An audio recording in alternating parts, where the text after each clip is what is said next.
Good morning students. I hope you all are fine. Today I am going to discuss about some disorders in human beings that are associated with the inheritance of changed or alternate genes or chromosomes. So today we are going to discuss about the phenylketonuria. What does this particular disease means? Actually, the phenylketonuria, that is an inborn error of metabolism. An inborn error means that is present before birth. We know that there are different kind of metabolism that are take place inside our body. Whenever some error that mishappening in the metabolism reactions due to abnormal metabolism जो disease हो जाती है due to some abnormal. So ये एक inborn error of metabolism disease है जो कि ये एक ऑटोसोमल रिसेसिव डिजीज, ये कोई सेक्स लिंक्ड रिसेसिव डिजीज नहीं है, एक ऑटोसोमल रिसेसिव डिजीज है जो मेल और फीमेल में इक्वल चांसेस में हो सकता है. जैसे कि हमने सेक्स लिंक्ड डिजीज में हेमोफीलिया के बारे में पढ़ा था, वहाँ पे मेल ज़्यादा अफेक्टेड था और फीमेल लोग कैरियर थे. बट यहाँ पे जो होगा जो कि ऑटोसोम के ऊपर डिपेंड कर रहा है, तो यहाँ पे मेल एंड फीमेल के जो डिजीज होने का जो चांसेस है वो दोनों में इक्वल से है. ठीक है. It is transmitted in an autosomal recessive positions. So ये यूजुअली यहाँ पे क्या होता है, हम लोग जानते हैं यूजुअली हमारे में 20 अमाइनो एसिड्स होते हैं. अमाइनो एसिड जो प्रेजेंट है in your body, we usually learn about 20 amino acid. So वहाँ पे एक है तुम्हारा फिनाइल एलानाइन जो कि उसे कन्वर्ट करना पड़ेगा टायरोसिन में. Okay. First the disease name is phenylketonuria.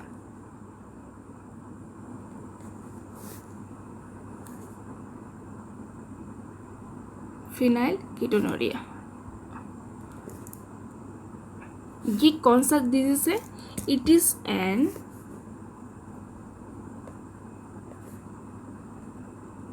inborn error of metabolism. हमारे में बहुत तरह के मेटाबॉलिज्म पाए जाते हैं जो हमारे बॉडी में होते हैं इनसाइड. अगर वहाँ पे कुछ मिस हैपनिंग हो गया, कुछ म्यूटेशंस हो गया जिसके वजह से एबनॉर्मल मेटाबॉलिज्म्स हो जाते हैं, तो ये एक डिजीज़ क्या है? एक ऑटोसोमल रिसेसिव डिजीज़ है.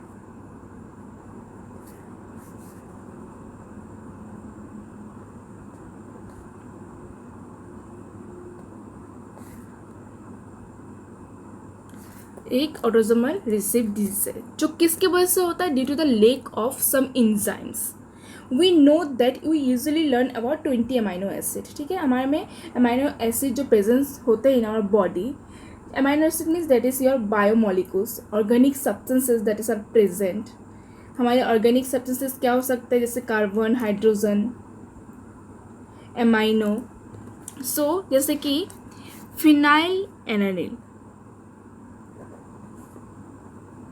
फिनाइल एलानिन, इसको कन्वर्ट करना पड़ेगा. ठीक है. It has to be converted into amino acid that is tyrosine. The second it is your tyrosine. इसको अगर हम केमिकली में देखने चाहें, इसका जो स्ट्रक्चर अगर देखें तो C alpha that is amino acid बोला है तो यहाँ पे एसिड्स है, अमाइनो ग्रुप होगा. ओके. अमाइनो ग्रुप होगा, इसके साथ CH2 and phenol. After that यहाँ पे क्या होगी? हाइड्रोजन होगा. और टायरोसिन का स्ट्रक्चर क्या है? C alpha acid H3N CH2, यहाँ पर एक क्या आ जाएगा? Hydroxyl OH and that is ऊपर में एक हाइड्रोजन. ओके. ये है इनका स्ट्रक्चर. ये क्या है? फिनाइल एलानिन जो है it need to be converted into the tyrosine. इसको इसमें ट्रांसफ़र होना पड़ेगा तभी ये नॉर्मल होगा. बट इन केस इस डिजीज में क्या होता है, फिनाइल कीटोनूरिया में ये जो फिनाइल एलानिन है ये क्या क्या होता है, ये कन्वर्ट नहीं हो पाता है due to the lack of an enzyme that is phenylalanine hydroxylase. इसके वजह से इस एंजाइम के लेक होने की वजह से ये जो फिनाइल एलानाइन है, ये जो एलानिन है, ये कन्वर्ट नहीं हो पाता। Okay, due to the lack of some disease that is lack of an enzyme, lack of an enzyme जो है तुम्हारा फिनाइल एलानिन हाइड्रो ऑक्सीलेज। ठीक है, इस एंजाइम्स के कमी के वजह से ये जो फिनाइल एलानिन है ये कन्वर्ट नहीं हो पाता टायरोसिन पे। ठीक है, एक्चुअली हम क्या देखते हैं, जो फिनाइल कीटोनूरिया है एक इनबॉर्न डिजीज है। यहाँ पे क्या होना पड़ता है, जो फिनाइल एलानिन है has to be converted into the tyrosine, but due to the lack of an enzyme that is phenyl hydroxylase this reactions not taking place. So जो फिनाइल एलानिन जो है ये क्या होता है, एक्यूमुलेट हो जाता है हमारे ब्रेन में। सोचो यहाँ पे 10 मॉलिक्यूल्स है, it has to be converted in tyrosine, तो यहाँ पे जब कन्वर्ट होगा तो यहाँ पर भी 10 हो जाएगा, राइट। बट क्या होता है, जब ये होगा तो यहाँ पे 0 रह जाएगा और यहाँ पे 10 रह जाएगा, राइट, ऐसा होना चाहिए। बट क्या होता है कि ये जो 10 है ये मॉलिक्यूल्स इसमें कन्वर्ट नहीं हो पाता है, तो क्या हो जाता है, ये जो 10 है यहाँ पे कन्वर्ट नहीं होता, तो यहाँ पर ये क्या होता है, फिनाइल एलानिन एक्यूमुलेट होता रहता है, जो होता कहाँ है, accumulated in brain and cause mental retardation, जिससे मेंटल रिटार्डेशन होता है। And sometime it comes out in the form of urine because kidney does not absorb in a very good manner. कभी कभी वो यूरिन के थ्रू निकल जाता है। बस इस केस में क्या है, जो फिनाइल कीटोनूरिया है it is an inborn error of metabolism, जो एक ऑटोसोमल रिसेसिव ट्रेट है, डिजीज है। क्यों होता है, because due to the lack of an enzyme phenylalanine hydroxylase. इस एंजाइम के लेक होने के वजह से क्या होता है, जो क्या होता है, ये जो फिनाइल एलानिन है it get accumulated in the body and get converted into the phenylpyruvic acid and other derivatives. So ये जो फिनाइल एलानिन है, जो तुम्हारा जो फिनाइल पायरुविक एसिड है वो क्या हो जाता है, ब्रेन में एक्यूमुलेट होता रहता है, जमा होता रहता है, जिसके वजह से मेंटल रिटार्डेशंस होता है। तो कभी कभी क्या होता है, ये जो फिनाइल एलानिन है वो एक्सक्रीट थ्रू यूरिन हो जाता है because of poor absorption of kidney. बस इतना ही है। फिनाइल कीटोनूरिया जो है ये एक डिजीज है जो इनबॉर्न एरर ऑफ मेटाबॉलिज्म्स की वजह से होता है। आफ्टर दैट एक ऑटोसोमल रिसेसिव डिसऑर्डर है, ये कोई सेक्स लिंक डिजीज नहीं है, एक ऑटोसोमल रिसेसिव डिजीज है जो कि किसकी वजह से होता है, क्योंकि ये जो फिनाइल एलानिन है जो हम लोग का अमाइनो एसिड है ये कन्वर्ट नहीं हो पाता टायरोसिन में, क्योंकि ये एंजाइम इसमें फिनाइल एलानिन हाइड्रोक्सिलेज जो है वो नहीं है, जिसकी वजह से ये कन्वर्ट नहीं हो पाता है। तो जो फिनाइल एलानिन है जो तुम्हारा फिनाइल पायरुविक है ये क्या होता है, एक्यूमुलेटेड हो जाता है। कहाँ पे होता है, ब्रेन में होता है, जिसकी वजह से तुम्हारा मेंटल रिटार्डेशंस होता है। तो कभी कभी क्या होता है, due to the poor absorption of kidney ये तुम्हारे यूरिन के थ्रू निकल जाता है। ओके, अब नेक्स्ट जो डिजीज हम पढ़ेंगे that is your sickle cell anaemia. तो सिकल सेल एनीमिया से हम समझते हैं anaemia that is related to the blood की कमी की वजह से, लॉस ऑफ ब्लड, ऑक्सीजन की कमी हो जाती है। तो सेकंड जो डिजीज है वह है तुम्हारा sickle cell anaemia, sickle cell anaemia, right. ये जो सिकल सेल एनीमिया है it's name itself sickle shaped. हम लोग का जो ये जो ब्लड होता है वो क्या होता है, कनकेव टाइप का होता है। ओके,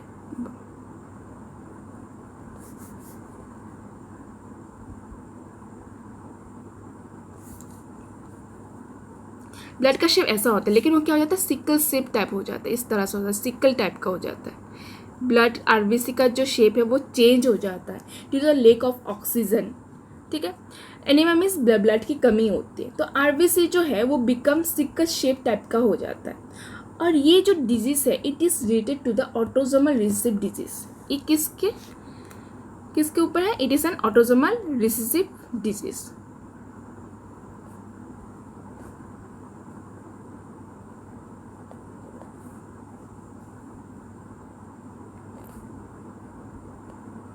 हमने जैसे हेमोफिलिया में पढ़ा था, हेमोफिलिया में क्या पढ़ा था, it is related to the sex chromosome. Haemophilia में क्या था तुम्हारे, जैसे हेमोफिलिया में XHY ये है अफेक्टेड मेल, राइट, और एक है XHX ये है तुम्हारा कैरियर, ठीक है। तो ये सेक्स लिंक डिजीज था, लेकिन ये जो है ऑटोसोमल रिसेसिव डिजीज है, जिसकी वजह से क्या होता है, मेल और फीमेल में जो डिजीज होने का चांसेस है, ये सिकल सेल एनीमिया इक्वल होता है, ठीक है, क्योंकि ये ऑटोसोमल डिजीज है। ये किस लिए होता है, it is due to the mutation in base pair. Base pair में म्यूटेशन की वजह से ये क्या होता है, सिकल सेल एनीमिया हो जाता है। आरबीसी का जो शेप है वो चेंज हो जाता है, राइट। एक्चुअली जो ऑटोसोमल रिसेसिव डिजीज है, इसमें जो नॉर्मल है HB मीन्स हेमोग्लोबिन A एक नॉर्मल है, ठीक है, और HBS ये होता है एबनॉर्मल, राइट। तो ये नॉर्मल हेमोग्लोबिन है HbA और HbS जो है रिलेटेड टू एबनॉर्मल। अगर सोचो किसी में HbS और HbS है तो ये क्या है, ये डिजीज़ है, वो अफेक्टेड है। और अगर किसी में HbA और HbS हेमोग्लोबिन है तो ये क्या है, ये नॉर्मल है, मतलब ये कैरियर है, राइट, और ये क्या है, डिजीज़। तो यहाँ पे क्या होता है, ये जो सिकल सेल एनीमिया है, हम तो जानते हैं दैट इज एन ऑटोसोमल क्या है, रिसेसिव डिसऑर्डर है। व्हेन वी से autosomal, the chance of this disorder in male and female chance this disease is equal. तो ये किसके वजह से होता है, बीटा चेन ऑफ हेमोग्लोबिन के वजह से। क्या होता है, जो बीटा चेन ऑफ हेमोग्लोबिन है एट पोजीशन 6 जो ग्लूटामिक एसिड होता है वो क्या होता है, रिप्लेस्ड बाय वेलाइन। अब ये सोचो हमारा जो स्ट्रक्चर ऑफ हीमोग्लोबिन है वो कैसा होता है, structures of haemoglobin 2 alpha chain and 2 beta chain होता है, okay, 2 beta chain and 2 alpha chain, right. यहाँ पे क्या होता है, बीटा चेन में चेंजेस आ जाते हैं। Beta chain of haemoglobin at position 6 जो ग्लूटामिक एसिड है वो replaced by valine. On the DNA chain the original sequence was CTC। हमें पता है कि डीएनए में जो होता है CTC बेस पे, राइट। ये जो CTC है when DNA undergo transcription form mRNA, तो ये क्या बनाता है, mRNA बनाता है। तो इसके वजह से क्या होता है, जो CTC है वो चेंज हो जाता है GAG में, right. Then it would code for the glutamic जो नॉर्मल है, it would code for glutamic acid जो कि 6 पोजीशन में है। अब एबनॉर्मल के केस में क्या होगा, जो डीएनए में CTC है ये चेंज होकर CAC हो जाएगा, ठीक है। जो T है get replaced by A in transcription, then जो GU A की जगह GUG हो जाएगा, that it would code for the valine. होना चाहिए था क्या, ग्लूटामिक होना चाहिए था, लेकिन यहाँ पे क्या हो गया, वेलाइन हो गया, it would code for the valine. जो ग्लूटामिक एसिड है वो ट्रांसफर क्या हो गया, कन्वर्ट हो गया, क्या हो गया, वेलाइन हो गया। इसमें क्या है, जो इसका जो डिजीज़ है वो यही होता है कि जो ऑक्सीजन होल्डिंग कैपेसिटी होता है वो डिक्रीज हो जाता है और RBC then going to become sickle cell, ठीक है। और ये चेंजेस जो होता है at position 6 if there is a point mutation तो glutamic acid is replaced by valine. यहाँ पे बस यही होता है कि जो ग्लूटामिक एसिड होता है वो रिप्लेस्ड हो जाता है किससे, वेलाइन से। जेहेतु हमें पता है कि प्रोलीन, राइट, यहाँ पे पेप्टाइड्स होते हैं कुछ, the normal HbA and the defected HbS peptides RS मैं बताती हूँ। यहाँ पे प्रोलीन, देन जो नॉर्मल है glutamic acid, then it is glutamic acid, ये HbA पेप्टाइड है, हाँ, जो कि नॉर्मल है, राइट। और डिफेक्टिव जो होगा उसमें क्या होगा, जो प्रो रहेगा, लेकिन ये जो ग्लूटामिक एसिड है ये 5, 6, 7 पोजीशन, हाँ 5, ये जो 6 पोजीशन है, ये जो ग्लूटामिक एसिड है वो क्या हो जाएगा, वेलाइन हो जाएगा, राइट।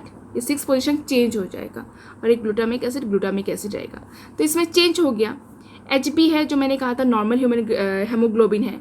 तो ये जो 6 पोजीशन में चेंजेस होने के कारण ये क्या हो जाएगा, जो ब्लड का है वो ब्लड का जो RBC है वो चेंज हो जाएगा, ठीक है। सिकल सेल एनीमिया में सिकल सेल हो जाएगा ब्लड, ये जो RBC है ये RBC चेंज हो जाएगा सिकल सेल एनीमिया में, ठीक है। ब्लड का जो शेप चेंज हो जाएगा, सिकल टाइप का हो जाएगा, सिकल शेप का हो जाएगा। ऐसे में हम लोग का जो स्ट्रक्चर होता है RBC का कैसा होता है, बाइकॉन्केव होता है। देन जब इसमें चेंज हो जाती है पोजीशन 6 में, जब ग्लूटामिक एसिड वेलाइन में चेंज हो जाता है, देन जो RBC, ठीक है, बाइकॉन्केव था वो इलोंगेटेड होके सिकल शेप स्ट्रक्चर हो जाएगा, राइट। तो सिकल सेल क्या होता है, यहाँ पे RBC चेंज हो जाता है, उसका शेप चेंज हो जाता है। जो बाइकॉन्केव था वो चेंज होके इलोंगेटेड हो जाता है, लंबा हो जाता है, जो सिकल शेप स्ट्रक्चर ले लेता है। हाँ, तो यहाँ पे क्या होता है, एक ऑक्सीजन की जो कैपेसिटी है वो डिक्रीज हो जाता है, तो RBC going to become sickle cell. तो हमने क्या पढ़ा, जो ये जो RBC है सिकल शेप का हो जाता है, सिकल सेल एनीमिया के बारे में बोल रही हूँ। जो RBC है that converted into the sickle shape, it is N abnormal, ठीक है, एक एबनॉर्मल केस है, क्योंकि ये जो डिजीज़ है वो एक ऑटोसोमल रिसेसिव डिजीज़ है। जब हम ऑटोसोमल की बात करेंगे तो chance of this disorder in male and female is both equal. यहाँ पे क्या होता है, जो बीटा चेन होता है हीमोग्लोबिन का, वहाँ पे 6 पोजीशन में जो ग्लूटामिक एसिड होता है due two point mutation replaced by valine, ठीक है। ऑन द DNA चेन जो ओरिजिनल सीक्वेंस होता है वो होता है CTC। When DNA undergo transcriptions from mRNA, transcription mRNA बनाता है, देन प्रोटीन बनाता है, ट्रांसलेशन, ओके। तो यहाँ पे CTC that convert into GAG, after that it would code for the glutamic acid. यहाँ पे क्या होता है, जो ग्लूटामिक एसिड होता है वो चेंज होकर वेलाइन, ठीक है, वेलाइन में आ जाता है, नॉर्मल से वो एबनॉर्मल में हो जाता है। 6 पोजीशन में चेंजेस आ जाते हैं, जिसके वजह से जो RBC का जो शेप है वो बाइकॉन्केव से इलोंगेटेड सिकल शेप में आ जाता है। तो यही है तुम्हारा सिकल सेल एनीमिया। तो यहाँ पे एक केस मैं दिखाती हूँ कि क्या होता है कि जब एक जो मेल एंड फीमेल अगर दोनों कैरियर हो तो उनके बेबी क्या होते हैं, किसी में 50% चांस होता है कि वो नॉर्मल हो और किसी में चांस होता है कि वो सिकल सेल से, मतलब उसमें वो सिकल सेल देखने को मिलता है। तो एग्जाम्पल के दौर में अगर देखें तो मैंने एक एग्जाम्पल दिया है यहाँ पे, दैट इज, सोचो sickle cell carrier HbA and HbS, that is carrier, ठीक है। ये कैरियर मेल है, carrier male, and that is HbA and HbS, that is carrier female. जब प्रोजेनी आएंगे, ठीक है, एक में क्या होंगे HbA HbA जो कि डिजीज फ्री है, ये नॉर्मल है, ठीक है, जो नॉर्मल है। आफ्टर दैट एक जो आएंगे HbA एंड HbS, ये कैरियर हो गया, राइट। और एक आएगा HbA HbS, ये भी क्या हो जाएगा, कैरियर हो जाएगा। फिर बाद में HbS एंड HbS जो सिकल सेल यूजुअली डाई, वो मर ही जाएगा, यूजुअली डाई। यहाँ पे क्या हुआ कि एक तो नॉर्मल मिला, 2 कैरियर मिला और एक जिसको सिकल सेल था, ठीक है। तो जब एक कैरियर मेल और कैरियर फीमेल को जब हम मेट करवाएंगे तो उनके जो प्रोजेनी आएंगे वो इस तरह से आएंगे, राइट। तो अब इसमें फिनाइल कीटोनूरिया और सिकल सेल एनीमिया में अगर कोई प्रॉब्लम हो तो तुम लोग मुझे क्वेश्चन कर सकते हो। तो हमने क्या क्या पढ़ा, haemophilia, colour blindness, sickle cell anaemia, phenylketonuria, ये बहुत ज़्यादा इंपॉर्टेंट है, क्वेश्चन पूछता है। और जो क्रोमोसोमल डिसऑर्डर पढ़ाया था, Down syndrome, Turner syndrome, Klinefelter syndrome, ये सब इंपॉर्टेंट है। मैं इस सब का नोट्स भी दे चुकी हूँ और इसका नोट्स मैं आज ही तुम लोग को दे दूँगी, ओके। अगर इसमें कोई, अगर तुम लोग को कोई प्रॉब्लम हो तो मुझे पूछना।